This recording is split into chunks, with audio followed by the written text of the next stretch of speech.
So our first stop on the tour is the Amphitheater, which is right next to the theatre over there. If you want actual information about amphitheaters, you can watch my video on the Colosseum, which is 20 minutes about amphitheaters. Got to remember that amphitheaters, like theatres, are a space of entertainment, so they weren't just about murder. Gladiators were not normally killed because they were expensive to train. It's debated whether or not criminals were actually killed in the amphitheaters, and most interestingly, they were used as spaces of reenacting battles. So if you think about modern reenactors now, being Vikings and Romans and Greeks, that is kind of what happened in these spaces in ancient Rome. Here's some original paving.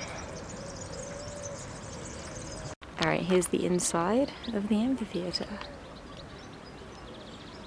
Why is there a hole in the middle? That is the original floor, I'm assuming, or it's the underneath. That's probably the original floor. So they filled in the floor so you can walk on it. So this is to show you what the actual level was. And there's the main gates. I'm sure about that, Tabitha. The reason why I ask is in the model, in the... You think it's the basement level, the subterranean level? well, they show that cross, because it's obviously it's a cross that way with the guys on the wood. They show that cross as part of the model. Yeah, it might be the subterranean level, and they've just filled in, because I mean they've obviously concreted up the edges so that you can walk on this, so this is not... I mean, maybe... The thing is it's cut into the bedrock, so it might be a subterranean level. But the other thing is that, like, sometimes in the theatres, because they were reenacting battles and things, they would fill the arena with different things, so like sand, water, so on and so forth. So it's possible that there's multiple levels of it. Let's get a video of the other side of the amphitheater. A staple part of every amphitheater is a little baby shrine, which I'm assuming was used for offerings before gladiators fought each other. But I don't actually know a lot about the religions related to gladiatorial combat, and it's probably super interesting. Okay, here's a video of the gate. I mentioned earlier the shrine over there. Apparently, according to the text, is dedicated to Nemesis. And that's pretty cool.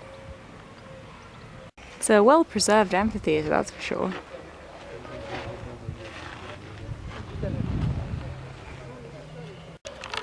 So behind me is the outside of the amphitheater, and as I forgot to mention, what you see as the archaeological evidence is not actually what would have been there. There probably would have been another wooden platform above it with more benches, so you've got to imagine this would have been a lot bigger, which is kind of cool. So now we're going to go into the theatre, which is next to it, which is this way. And the theatre might seem a bit more impressive, but you've got to remember that this is actually built into the hillside, whereas the amphitheater wasn't. The theatre seats about 6,000 people, and it's actually still used currently for plays. In summer they do a festival and they do Greek and Roman plays or modern plays based on the Greeks and the Romans. I saw one about Plato last year. It was really good if you like Plato. I don't, but you know, it was still pretty good. So we're going to go look at the inside of the theatre and see how cool it is. We're going into a dark corridor. I don't actually know if this goes anywhere, by the way. I might just turn this corner and it's... Oh, it goes somewhere! This goes somewhere! Come, friends! Come on! Yes! Just a bit. It's my parents. We're going on an adventure. Da-na-na-na, the theatre. So what's important to remember about this theatre is that it's still in use, which means that it needs to be continually conserved and restored to make sure that it's actually safe to be in use. So when you're looking at it, you have to remember that while the pieces of it might be original, it's not maybe what it would look like if this was not in use. They would leave it a bit more derelict because you don't have to do the conservation on it, because it doesn't have to kind of maintain current or modern building safety standards. Oh, this is so high. Okay, here we are. This is where I got to sit when I came here. It's the cheap seats. So here we have the Skena in front of us, which they're currently doing conservation work on. The Skena was the background, or the scene, for all plays. What's really cool about Skena, is that often towns would use their natural backdrops and have it visible through the Skena, so to give kind of the setting. So in not Pompeii, in oh my god, I'm blanking on it, in Ostia. You've got the Skena, but then you can see the temple behind it, and obviously temple, nice religious background for a play. In Tarentum, you can see the sea behind it if you're high up enough, so it's quite nice. So, oh, I think it's conservators doing work on it. That's really cool. So here you can see that the Skena would not have looked like this when they found it. A lot of that brick is new, but they've sort of like made it look like it isn't new, but it blatantly is. And you can see you've got some ruins behind it as well, so you've got a nice depth of a background. It's quite nice actually. I do like this theatre a lot. Again, 1st century BCE to 1st century CE for building. Let's get a look at the cheap seats. I love the cheap seats. Look at this. It's just like you bring your own pillow or your butt suffers for 3 hours. I learned that the hard way. And you got the nice seats down there, which, I mean, don't exactly look too comfortable. Some of those seats, while they look like rock, are actually not. They're like a fiberglass, which I didn't notice, and then I stepped on one. I was like, that is not the sound that rocks make. So often theatres would have had statues of gods in the background because everything is related to religious life always. You can see we've got some armless and headless statues here. Obviously in the Roman period they wouldn't have been armless or headless, but you know, hashtag aesthetic. I think we can actually go onto the stage. Oh, that's fun. Let's go do that. There's a little archaeological area back here. I don't know if we can actually get to it, but I'm gonna try, find out what it is. I don't care about you, but this statue gives me like major Weeping Angels vibes. It's not Roman. Oh look, purple marble. You got one purple marble pillar. How awesome. So I'm assuming this is like a basilica of some sort because we're behind the theatre. Any of these signs want to help me out? No, that just says exit. Oh, okay. Let's go behind the theatre. That's the nice thing about having things that actually are still in use. You kind of, because they're shored up, you kind of get to go around more things. So as you can see, behind the theatre isn't very interesting. This is all restored and whatnot. Looks like there's some sort of shrine over there. Probably an emperor cult shrine. Let's go find out. Oh, I can go through the middle. Oh, how cool. I'm very easily amused. Okay, let's go check out this shrine. Looks like it's to Augustus. You guys know I love a bit of Catholicism. I don't think that's a real word. We got a well back here, right behind the Skena. Probably actually like a well for... Oh look, there's the toilets! Okay, sorry, I got distracted. Probably like an actual well, but wells next to temples always have a nice chthonic undertone to them. Loving these columns. Okay, so, oh, here we go. It is a temple to Augustus and Fam. It's Drusus and Germanicus, isn't it? Oh, I think that's their names. See bits of the original floor. And of course, remember what I said earlier about this being directly behind the theatre. This probably would have been visible during performances as well. So, you know, you've got the gods, but right dead centre in the background, don't forget you got your Aula Sacra with Augustus in the middle. It's very important to remember. It's all about propaganda. This is a really interesting column base. Look at these leaves. And of course, no Roman site is complete without some baths behind the theatre. Can't really see much from these baths though. There's some nice decent fresco. I thought it wasn't Roman originally, but I guess it must be if it's part of the bath complex. I don't know if this video is going to come out at all, if you can actually see this. Oh, well, you can see the mosaic. I don't know if you can see the wall paintings. Ooh, come on camera. Help me out here. Okay, you can kind of see the wall paintings. Some nice frescoes. So this is the cosmological mosaic, which is why this is called the House of Mithras, because it is Mithraic in concept. Mithras, for those of you who don't know, is a solar deity coming from Persia, from the tradition of Ahura Mazda, and he comes into ancient Rome through the military in the 2nd and 3rd century CE. and is normally worshipped underground in Mithraeans as a precursor to Christianity. Mithras is really big on, well, Mithraeum is really big on the use of the zodiac, as well as the use of kind of spatial things like the sun and the moon within the religion. And so here we have a very, very nice mosaic. Well, we've got Oceanus at the bottom here, and we've got some rivers. So we've got, I think that's the Euphrates River, and unfortunately the piece with Sol and Mithras is missing because it's right in the middle. And then at the top you've got some constellations as people. I don't know how much you can actually see of this. This video is not very good, but that's the Mithras. There's Superman. There's Wonder Woman over here. You want to stop talking? No, I'm filming. I want you to continue. And oh, there's the other one. I can't see him. He's too quick. Oh, it must be Flash. Oh, there's Flash. There's a bit of bottom. Flash is bottom. So you see, that's it for the House of Mosaic here in TripAdvisor blog, Volume 1. Maybe as we look towards the mosaic is a 2nd century mosaic, but this is a 1st century CE peristyle house. It has two peristyle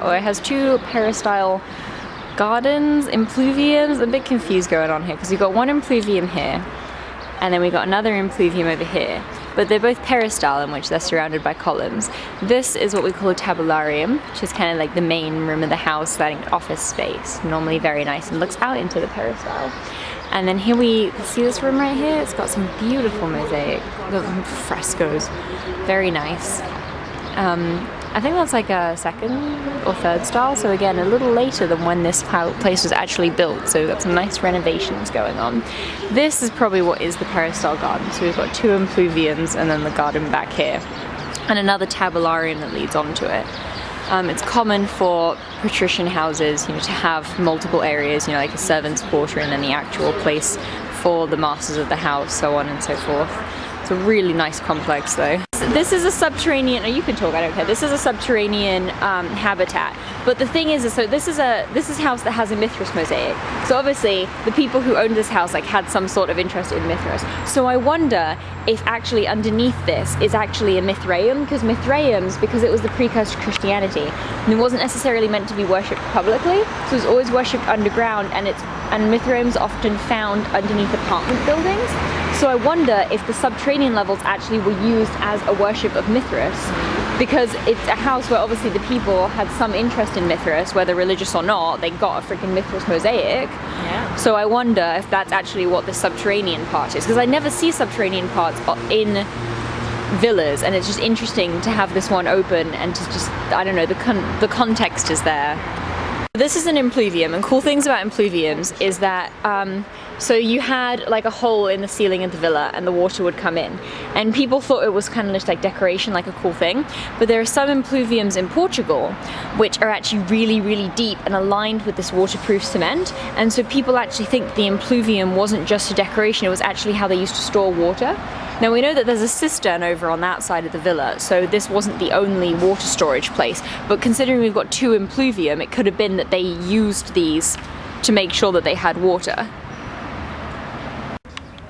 Here we are at the funerary area of Merida, so basically we are now outside the city walls, because funerary monuments have to be outside the city walls. There are a couple of different types of monument we have here. We have some sarcophagi, we also have some columbaria. Columbaria are communal areas where basically either a rich family would own a building and everyone's urn would go into that building, or you could actually buy your space in a communal columbaria so that when you died your urn would go somewhere with all of your ashes, and you could either buy this as a family or as an individual. So this again is a 1st century and onwards area, so we're going to go look at some dead people. So this is a pomegranate tree, which I guess is people's way of being funny, because pomegranates obviously having related to the underworld. I'm assuming that all these trees are underworld related because people thought it would be a funny thing to do. So these are the mausoleums, or columbariums, and you can see those little spaces on the floor, the little holes. These would be where you'd put urns, you either put them on top or underneath. So for your cremated dead, this one's even got a nice little fresco. Oh my god, it's really difficult to video this fresco. Yeah, can you stand like a bit further behind me? There we go. Now we can see the fresco. The tombstones were often positioned on the roads leading in and out of the towns to kind of let you know about the citizens of them. This is the Temple of Diana, probably just a 1st century temple to Augustus, like the one in Evora, which gets associated with Diana but really has nothing to do with it. It was preserved because it was used as part of an Islamic structure in the 8th and 9th century, and then later preserved by its use as a temple. As the temple facade was used in a palatial structure built in the 15th century. In the 20th century, when it was part of a conservation process, they decided to try and get rid of the palace, but decided to end up keeping part of it just to show the temple's use. This is often how we end up getting temples preserved, is that they become the outside of palaces or churches. So thank you for whoever decided to stick their palace in there, because that's probably why we have this temple in the first place, and it is a lovely temple at that. Side view of the temple. I think this temple had a massive podium on the bottom of it too, actually. Yeah, I honestly don't know how you actually get into the palace, but I wish you could, because that would be really cool. And here we have the Arch of Trajan. Trajan is important because he comes from Spain, from this region actually. So he was probably like, yeah, let's put an arch in Merida. So this arch was built as an entranceway into the city, which supposedly would lead directly to the Temple of Diana, or the actual Temple of Augustus, now named the Temple of Diana. But obviously the modern city has superseded that, so you can't go in a straight line anymore.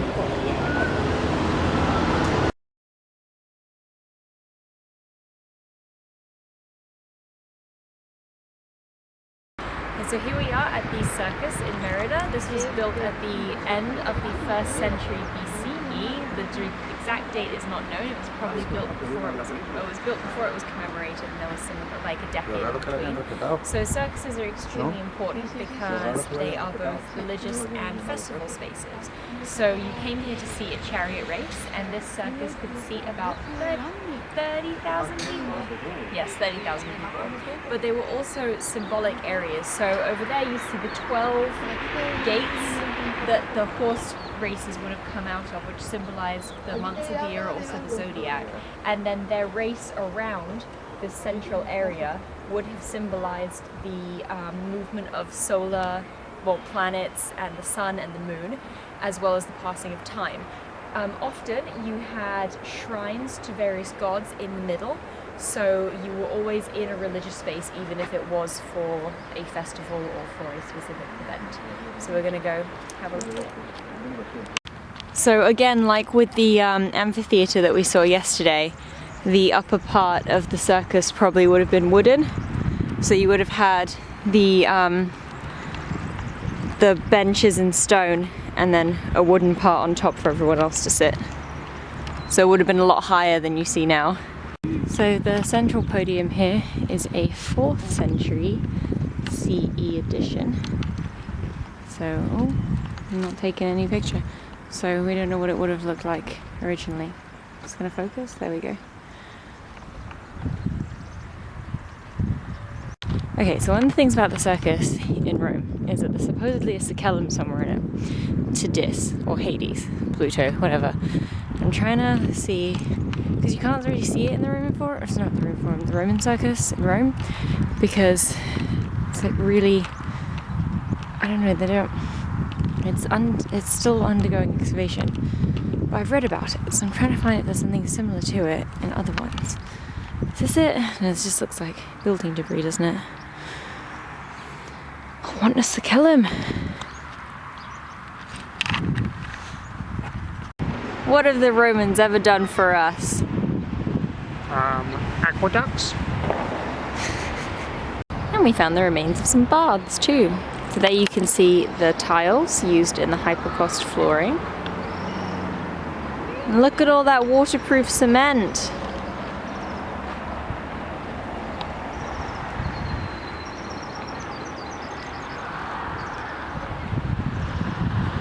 Well, there's their water source.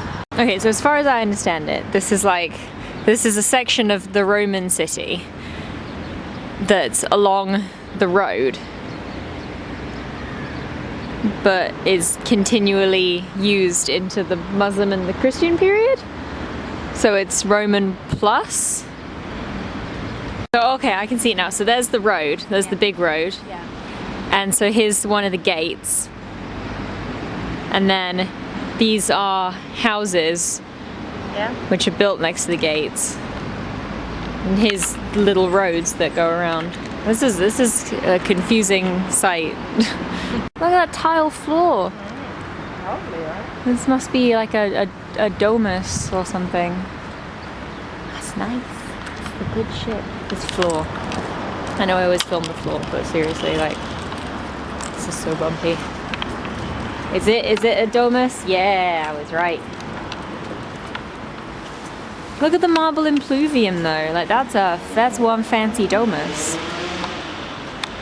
You know what these columns are for? To stop people going off the road. They're for a portico. You know the crypto portico, the covered thing? That's what the columns are for. Alright everyone, this is the aqueduct Los Milagros. It is one of the most famous aqueducts of the Romans. And if you've ever taken an art history course or like a course on the Romans in general, they've probably shown you this aqueduct as a picture because it's extremely important. I don't know why necessarily it's important. It's beautiful architecture. Multiple columns, brick columns actually. It's quite nice, but this is quite a big deal. Let's try this again. What have the Romans ever done for us? Aqueducts. Here is the last Roman thing that we will see in Merida. It is the bridge. It is 1st century BCE/CE again, with the first restorations occurring in the 5th century, and then continuing to be restored and used all the way up until the modern period. So apparently only the base of the bridge is actually still Roman. And this bridge had a factory on either end, and it was used to travel to important sites in Portugal, like Lisbon, which was Olisipo, and Andalusia, the Betic region. It's quite a long bridge. Nice bridge. Roman bridge. It's where you can get a view of the bridge when the sun's on the other side, so you can't actually see it. Currently we are on the Alcazaba, which is a 8th century Muslim site. But there's the Roman bridge.